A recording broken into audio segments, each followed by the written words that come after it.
YouTube, what it do? And I'm back. Yeah. With another fucking reaction video. You see what I'm saying, chat? Y'all all know. Wait, what did you redeem? I can't even see it. I can't even see it. I can't see it. I can't see what you redeemed. What'd you redeem? What'd you redeem? I can't see it. I literally can't see what you redeemed. Hit the blunt, fat ass nigga. Alright, bet. Chat, I'm only got one monitor, so I can't see them alerts. Let me pop these alerts out real quick.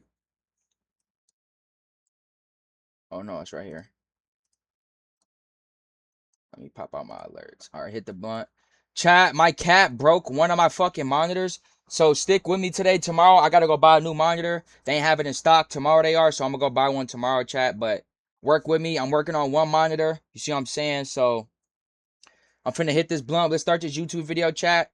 Let's go, YouTube. Let's go. Could you use up to $800? Find it Yes, at I'm BioLife. broke as fuck. Up to $800 is waiting for you. Molly, no pirates. I don't know why this shit already full through. Watch, spicy. What the fuck did that just say? Did that just say spicy peanut butter? That shit nasty as fuck. Tends to figure out who it belonged to.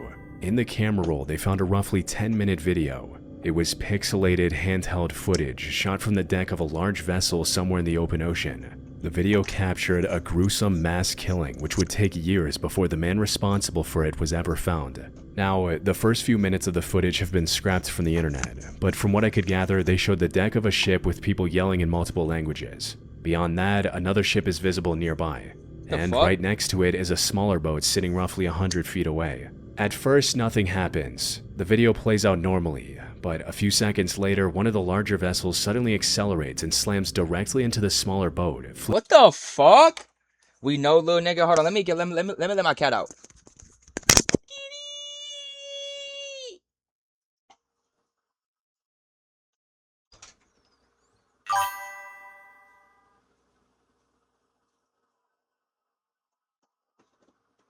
Oh, you ain't go to the range? I did. I ain't stream it though, chat. Hold on, let me find my cat, chat.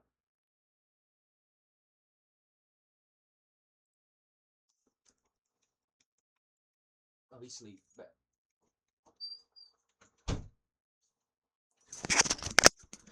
I went to the range, chat. I did go to the range, but I just ain't stream it because every fucking body canceled.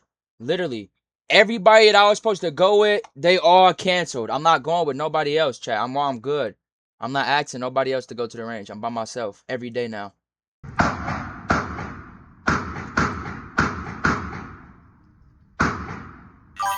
Look at that shit. Look at that shit, nigga. Yeah, another to play with. I ain't nothing to play with, boy.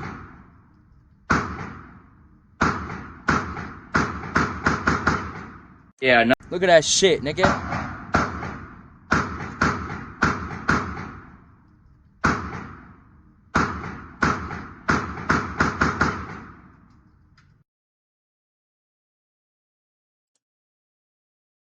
That ain't nothing to fuck. I ain't nothing to play with. I ain't nothing to play with, chat. I'm really one of them ones that I catch a nigga lacking and do it to him. I know you missed the paper. Flipping it over and throwing the crew into the ocean without life jackets. As the men clung to pieces of debris, a man started shouting from somewhere aboard the ship, giving commands in Mandarin to shoot the drowning men. What followed was a savage massacre with 40 rounds of bullets fired throughout the duration of the video, killing one man after the other. Even when one of the men tried to surrender by raising both of his arms, he was immediately shot in the back of the head. After the shooting stopped, the camera kept rolling, and it showed crew members on deck laughing and posing for selfies beside each other, as if what had just happened was nothing new to them. Oh, hell no. The video of unknown origins was uploaded to YouTube, where it circulated for months before reaching authorities. The footage was eventually found by journalist Ian Urbine. I'm gonna go on a walk, so if you playing the game, it's chill. Wait, what you mean? Unless you can't wait? No, I'm about to play it in a little bit, Aiden. I'm not even about to play it right now. I'm gonna wait for you. I'm gonna wait. I'm not even gonna play it yet. An investigative report. The video of unknown origins was uploaded to YouTube, where it circulated for months before reaching authorities. The footage was eventually found by journalist Ian Urbina, an investigative reporter for the New York Times at the time and founder of the Outlaw Ocean Project, a journalism group that Look at you. Look at me. What? I just need to get some steps in. Bet you all good, gang. You all good. You all good. W. And Fazo, look at me. What? investigates lawlessness, human rights abuses, and environmental crimes at sea. Ian launched a months-long investigation into the footage and worked with maritime crime researchers to trace its origin. I'm At blowing first, all the smoke over here now. My PC ain't over there no more. My computer not right here no more, bitch. It's on the floor. So now I can smoke. And look, I'm blowing this shit right to my fan. It's blowing right out the fucking window. Fuck you, nigga. nobody knew which ship the footage came from, where the shooting had taken place, or who the men in the water were. But after analyzing the video more closely, it showed enough of the surrounding Pluto, why can't you be like bro and he touching grass? You not? I do touch grass. I just got done from touching grass. I just got done from touching like 6 or 7 seconds outside of grass. I was just outside. Like, what are you talking about? Cap, vessels to give investigators somewhere to start. The shooting had taken place on September 29, 2012, with 4 fishing vessels at the scene. A maritime research group compared the ships visible in the footage against global vessel databases and identified the filming vessel as Ping Shin 101, which sailed under a Taiwanese flag. That Yo, discovery Aiden, what's that game that you want me to get? That game that's 3 players. What's the game called? What's the game called? completely changed the direction of the investigation. Under maritime law, a ship sailing under a country's flag is subject to that country's jurisdiction, even in international waters, which meant the people responsible for investigating the massacre should have been the Taiwanese government.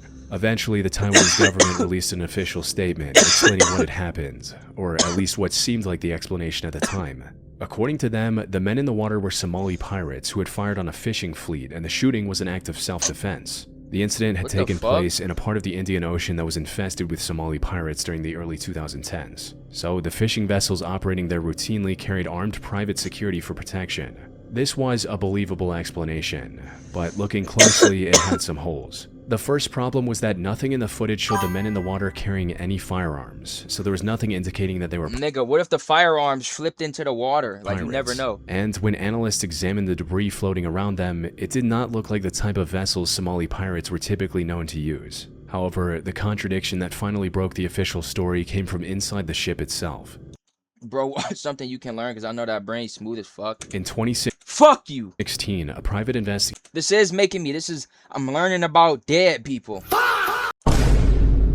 Oh my god, that was bad. I mean, I'm learning about, like, people. tracked down 2 Filipino crew members from the Ping Shin 101, Aldrin and Maximo. Maximo was one of the men seen posing for selfies on deck after the shooting, and his testimony directly contradicted what Taiwanese officials had said. They didn't have any guns, only fishing equipment on their boat. It was wrong, people getting shot, but there was nothing I could do about it. Using witness accounts, along with analysis of the voice heard over the loudspeaker, investigators were able to identify the man giving the shooting orders as the ship's captain, a Chinese national named Wang Fengyu. Wang had ordered 2 Damn. Pakistani security guards aboard the vessel to open fire on the men as they floated in the water. When it was over, at least 10 men were dead. But despite dozens of witnesses across the surrounding Light-skinned Monte ships, head no ass maritime looking. law required any of them Head to ass report nigga. what they'd just seen.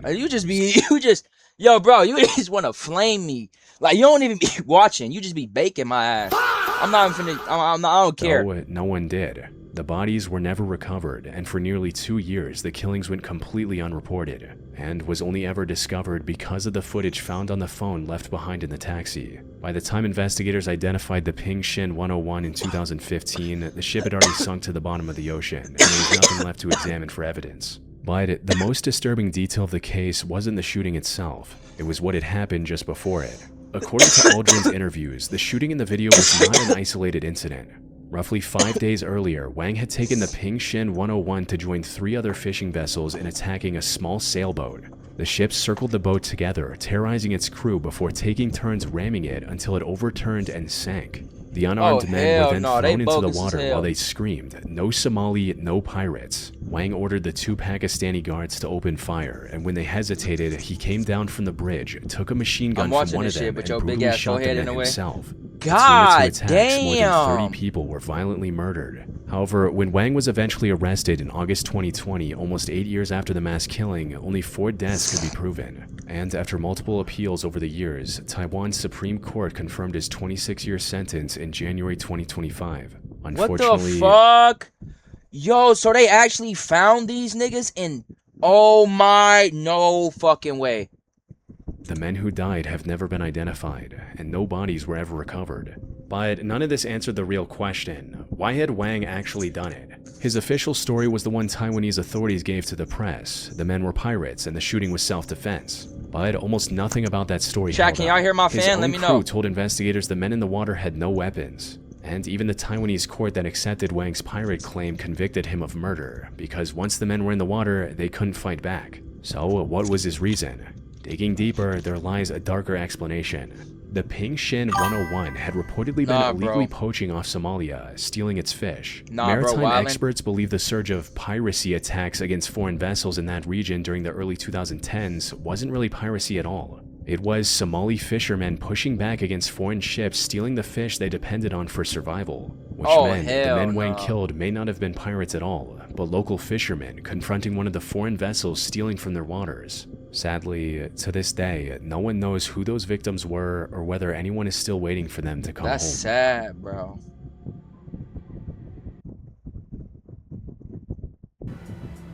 Why did they not just shoot the fucking captain? I would have killed the fucking... Wait, game everyone's been talking about? What are you talking about? You know that NTE game where people... Shut the fuck up. On the morning of April 22nd, 2012, firefighters in North Bend, Washington responded to smoke coming from a quiet suburban home on Southeast 159th Street. By the time firefighters put out the fire, it had only reached the kitchen.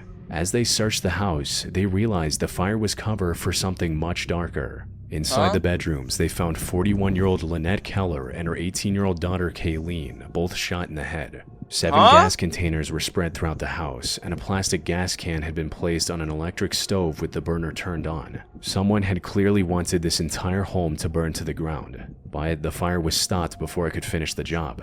The only person missing from the scene was the husband and father, Peter Keller. He was a quiet 41-year-old who worked at a computer refurbishing store where his boss described him as an excellent employee, and close relatives knew him as a good father and a loving husband. Peter had no criminal record. When somebody say some shit about that about a person, they dick riding them, you know this nigga's gonna end up to be a killer. Like, I'm already knowing. You already know this nigga finna be a killer. You already know he finna kill people. No history of violence. The only thing slightly unusual about Peter was that he liked to go on long weekend hikes by himself. But as investigators would soon find out, those hikes were covering up something Peter had been building for nearly 8 years. During their investigation, officers found an unlocked safe in one of the rooms. Inside were hand-drawn blueprints for an underground structure and hundreds of photographs documenting its construction. Along with this, there were hard drives where officers found footage Peter had recorded of himself just weeks earlier. This footage proved crucial in the initial investigation. In one of the clips, Peter can be seen walking through dense forest, talking about finally bringing some kind of project to an end. Well, it's about 2 weeks before the end. This is going to be my last video, probably till after that. He was speaking as if he'd been stockpiling large amounts of supplies somewhere, preparing for the moment when he could stop going back and forth. I have about 3 loads left before the final. Been doing pretty good lately, getting about 2 loads up a week. About 100 pounds each week now of supplies and material. To investigators, the end Peter was referring to was likely the murder of his wife and daughter, followed by the fire he set to erase the evidence. And the photographs and blueprints recovered from the house showed where the plan was supposed to lead next. An underground bunker somewhere in the Cascade Mountains, which was just a few miles from his North Bend home. Based on the way he spoke in the videos, investigators had every reason to believe that wherever this bunker was, Peter was probably hiding inside it at that moment. Basically, I can last months up here without ever leaving. I've got propane, gasoline, food, soap, all supplies. So, really set right now. The problem was that it could have been anywhere in or near the Cascade Mountain area, but without an exact location, that still left them with 30 to 40 miles of dense woods and dozens of possible hills where Peter could have disappeared. God damn. For the next few days, there were no meaningful leads. However, on April 26, after 4 days of searching and sifting through evidence, investigators found a blurry photograph recovered from the Keller house. It was among the few pieces of evidence the fire had failed to destroy. The image appeared to have been taken from inside the bunker, looking out through the trees. In the distance, investigators could make out power lines and the rooftops of what would later be identified as the North Bend Premium Outlets. Around the same time, What they the received a tip fuck? from hikers who had seen Peter's red 1994 Toyota pickup at the Rattlesnake Ridge trailhead weeks earlier. Together, those two clues narrowed the search to a specific stretch of mountain about 4 miles from the trail. On April 27th, 36 SWAT officers began climbing the ridge. After 7 hours of searching through the steep forest, they finally found the bunker. But even after locating it, officers still didn't know exactly where Peter was inside. So they surrounded the bunker and fired tear gas in, and moments later, Peter responded with gunshots from the darkness. The standoff lasted 22 hours before officers used explosives to blow a hole through the roof. Inside, No on the lower way. level, they found Peter dead from a self-inflicted gunshot wound. Reviewing the footage, this is something Peter had prepared for. After locating hours of searching through the steep forest, they finally found the bunker. But even after locating it, officers still didn't know exactly where Peter was inside. So they surrounded the bunker and fired tear gas in, and moments later, Peter responded with gunshots from the darkness. The standoff lasted Oh, 22 hours hell before no. officers used explosives to blow a hole through the roof. Inside, on the lower level, they found Peter dead from a self-inflicted gunshot wound. Reviewing the footage, this is something Peter had prepared for. At this point, I don't know what's going to happen. I may get caught right away. Basically, if I get caught, I'm just going to myself. So, I mean, I could basically be in 2 weeks or 3 weeks. I don't know. It's all up to chance at this point. So, This nigga I don't think crazy. anyone knows where I'm at. But if they put it together, who knows? At this point, I have to take that chance. The handgun found beside his body was the same one he used to kill Lynette and Kayleen. Inside the bunker, officers found enough food and water to last months, along with weapons, body armor, and tens of thousands of dollars in cash. Peter had stored everything he thought he would need for the outlaw life he'd been planning for years. No way. This nigga's crazy. Oh!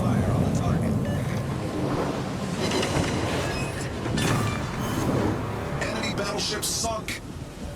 Oh, hell I'm getting to no. the point where just trying to live and pay bills and live as a civilian and go to work, it just freaks me out. It's actually more comfortable for me to think about living out here, robbing banks, pharmacies, just taking what I What the want fuck? for as long as I can. At least it'll be exciting. It won't be boring. And I don't have to worry about Lynette or Kayleen. And everything will be taken care of. It'll just be me. Now, a natural question that comes to mind is why? Why go through all that trouble to destroy his family and get away from them? And then kill Based on us, the like, why would evidence, you- investigators believe Peter wanted to disappear and start a new life far away from the responsibilities of a husband and a father. His wife Lynette and daughter Kayleen were obstacles to this fantasy. Well, before, a while ago, I used to sit here and think, this whole thing is just crazy at times, and then I'd think about it, and it would make sense, and it's like, okay, this is what I gotta do. But, now, I guess with time, I just think that way all the time, that this is what I gotta do. I don't even question it anymore. It just seems like everything makes so much sense now. After the case was officially closed, Lynette's family used the money recovered from the bunker, along with the rest of Peter's estate, to establish the Kayleen Keller Memorial Scholarship Fund. After the case was officially closed, Lynette's family used the money recovered from the bunker, along with the rest of Peter's estate, to establish the Kayleen Keller Memorial Scholarship Fund at DeJaPenn Institute of Technology, the same school Kayleen had been hoping to join before her father decided to end that dream. Stupid ass, bitch ass dude. Highway 1 is one of California's most scenic coastal routes, carrying drivers along narrow stretches of road where the Pacific sits just beyond the shoulder. On the morning That's of crazy. I December would not 30th, like to drive on something like 2019, that. a man Chat, imagine driving fast as fuck on that shit. Boy, oh motherfucker. And how did they build that shit? named Philemon Ledesma had been driving northbound near Gray Whale Cove when he witnessed one of the most bizarre car accidents. Shortly after 10:30 a.m., he called 911 to report that he had just watched a vehicle fly off one of those cliffs in San Mateo County. Officers arrived within 20 minutes and found tire tracks at the edge of the highway leading toward a drop of roughly 40 feet into the Pacific. God below it, there was damn. absolutely no evidence of a vehicle or driver for officers to recover. With nothing in the water and only Philemon's word to go on, officers needed some way to confirm what he had seen. They scoured through Philemon's car and noticed a dash cam he had installed years earlier. On it, they found footage of the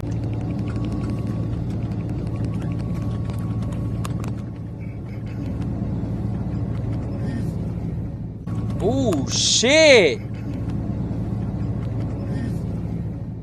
The SUV drove across the sandy patch at the edge of the highway, went airborne, and plunged straight down the cliff. The What California the Highway Patrol fuck? and Coast Guard quickly launched a massive search operation, with local fire crews and deputies combing the area by land, sea, and air. Later, they found vehicle debris in the water below, but unrelated to that specific SUV. 2 days later, the footage was released to the public and went viral across the internet. But instead of bringing in leads, it created a new problem. Over the following weeks, people started picking the footage apart frame by frame. Some focused on why Philemon kept driving even after the SUV went over. Others couldn't understand why someone would drive straight off a cliff into the Pacific. Yeah, why would he keep driving? How did he not? Like, why would you not get out the car? Like, what the fuck? Bro literally kept driving, chat. Bro didn't even fucking care. Somebody just flew off a cliff. Like, bad mans. Bad driver.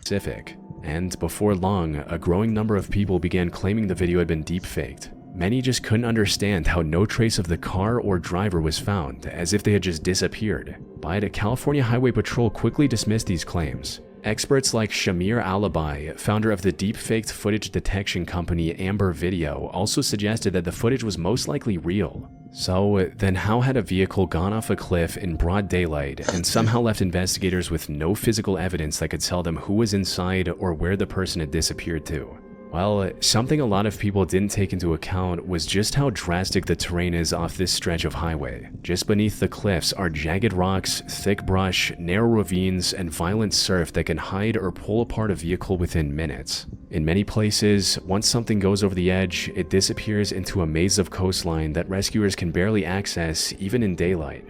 Which is why it was so surprising when the case actually had a breakthrough. Human remains were found on Montara Beach, along with a California driver's license. DNA testing confirmed they belonged to 52-year-old Tracy Ivory Sinclair from San Francisco. A later DMV search also showed she was the registered owner of a 2007 Lexus SUV, matching the car in the footage. Her family had filed a missing person report months earlier, and they had been waiting for her the entire time. But even after a name was finally attached to the dashcam footage, officials never determined whether Tracy lost control of the car or drove off the cliff deliberately. And disturbingly, this isn't the only instance of this. In 2004, a 23-year-old named Jason Afalter drove off this same stretch, and his body was found washed up on the beach days later. Then, in 2017, a 22-year-old went missing on his way to work, and investigators eventually concluded he had driven off the cliff as well. But despite all of this, it took California's Transportation Department until December 2020 to install barriers along the cliffside, and only after years of pressure from the grieving families. As for Tracy Sinclair, all that remains of her final moments is a few seconds of dashcam found footage. Sinclair died, and only after years of pressure from the grieving families. As for Tracy Sinclair, all millions of people for her SUV went over that. No one knows why seconds of dashcam found footage. Millions of people have heard. Has Kyrie texted you back? I don't want to talk about it. How was the math test? Don't want to talk about it. Shut up. On September 16, 1996, the manager at the Van Buren Plaza apartment complex in Hollywood, Florida, had suspicions that something was wrong with one of the units in the building. A foul smell had been lingering for at least a day, and now there were complaints of blood seeping through the walls into the apartment below. So he called the authorities to check on the tenant. When Somebody police forced dead. the door open, they found the decomposing body of a young man. A video camera was set up across the room, pointed in his direction, and on the wall, someone had written a message. The 8mm tapes are a documentation of a crime. Terrorist matter. They are for the FBI. Beside the body were 11 videotapes, each one roughly 2 hours long, which amounted to nearly 22 hours of total footage. All of it was recorded by the man on the floor, 21-year-old Ricardo Lopez. Officers this went nigga. straight for the tape that was still inside the camera. It was labeled Last Day, and He looked like that dude that be eating a whole bunch of food, chat. Y'all know who I'm talking about? Like that guacamole, whatever that fucking guy name is. as the label suggested, the tape showed Lopez on September 12 recording himself in his final moments. But as disturbing as the found footage was, it wasn't what the police were most horrified about at the time. Earlier that day, Lopez had mailed a package which by September 16 was still moving through the international postal system. Inside was a hollowed-out book rigged with sulfuric acid designed to spray directly into the face of whoever opened it. Lopez had recorded himself preparing this device before mailing it to the London address of popular Icelandic singer Björk for, at the time, No unknown way. reasons. As soon as the Hollywood police saw it, they immediately contacted the authorities in the area. Fortunately, the next day, British police located the package at a postal sorting office and safely detonated it before it could reach Björk's address. But even after it was intercepted, there were still 11 tapes to go through, tapes that could have documented similar attacks being prepared for other people. Thankfully, no other targets were identified. Instead, the tapes revealed 9 months of footage documenting Lopez's terrifying psychological decline. I'm gonna show you who I am.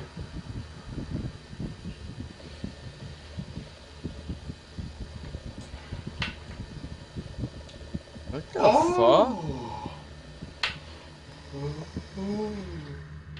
The first tape was dated January 14, 1996. In it, Lopez explains the purpose of these recordings. Okay. Comfort is what I seek in speaking to you. Something with I don't know. Something that makes me feel better. For a long time, I've been speaking into the mirror and being my own psychologist, sort of. Whatever. It's a release. He talked about how he had been fixated on Björk since he was 18. Bjork has been an incredible part of my mind since '93. You know, since I first saw her.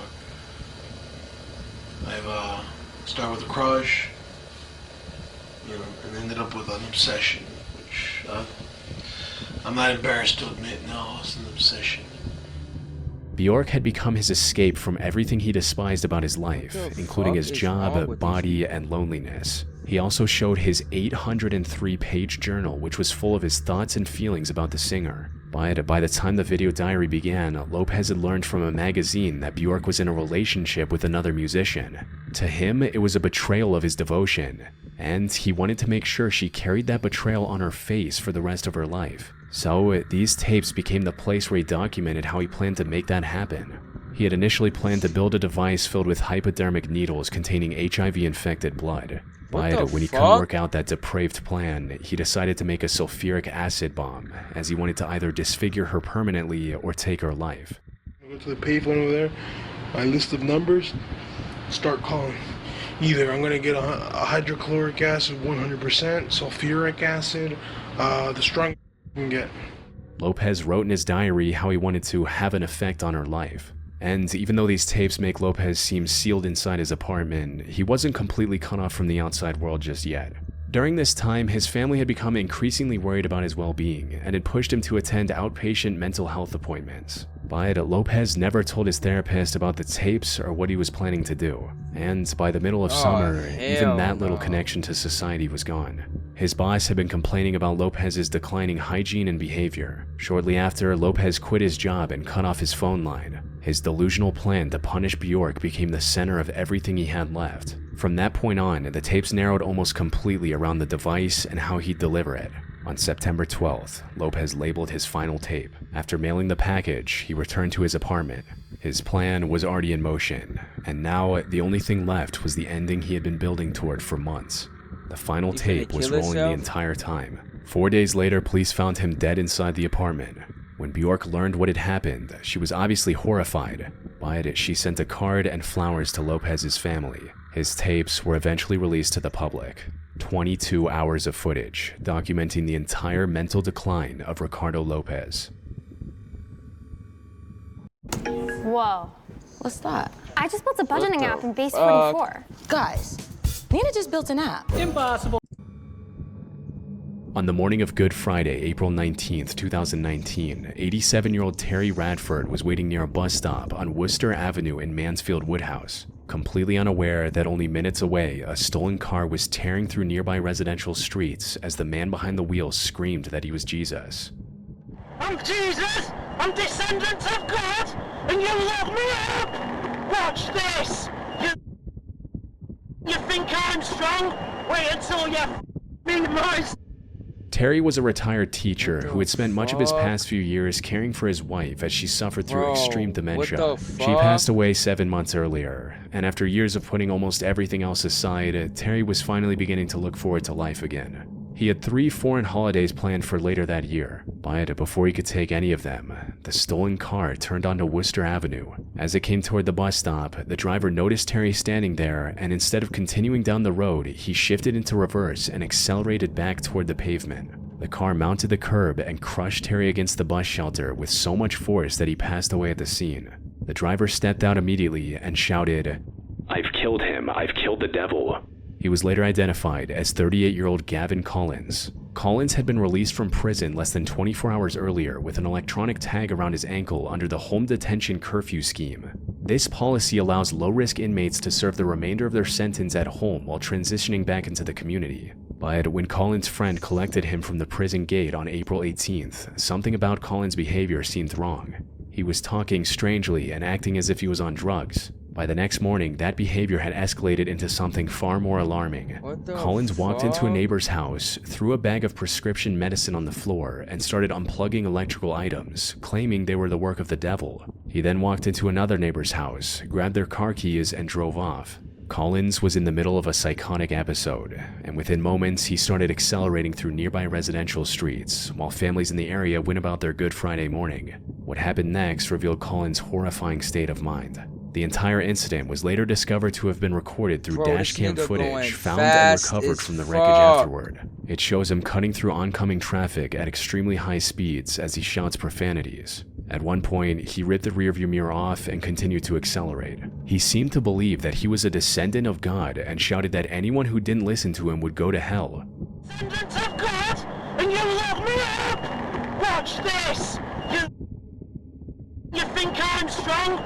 Wait until to Gavin, Mum. Alright, you're gonna go to hell. They'll disown you, and so will I. But it's now grandma's. When he reached Skegby, Nottinghamshire, he lost control and slammed the car into a house. The homeowner who was standing in the front garden at the time had to jump out of the way to avoid the crash, but that didn't stop Collins. He climbed out of the wrecked car and demanded the owner give him keys to the vehicle, saying, "Do you believe in Jesus? Because I am Jesus, and I will kill you if you don't give me the keys." When he refused, Collins walked to the road, where a woman had stopped their car to check if anyone needed help after the crash. He forced his way into her car, and after driving a short distance, threw her out and continued toward Mansfield Woodhouse. This was the second car he had stolen that morning, and within minutes he had crashed this one too. Despite suffering through 2 car crashes, Collins' adrenaline and psychotic state of mind seemed to have erased any pain or anxiety. Shortly afterwards, he broke into another house where a mother Oh my god. Bro, this nigga is Batman. This nigga not dying. Bro, what the fuck? Bro, this nigga broke into another... 2 children were having breakfast. Collins approached them and drew crosses on their foreheads in his own blood from his wounds. Then he demanded the keys to the woman's car and threatened the lives of her children if she didn't hand them over. This was now the 3rd car Collins had stolen that morning, and the one he used to kill Terry. By that point, police had already been responding to reports of a car being driven recklessly in the area.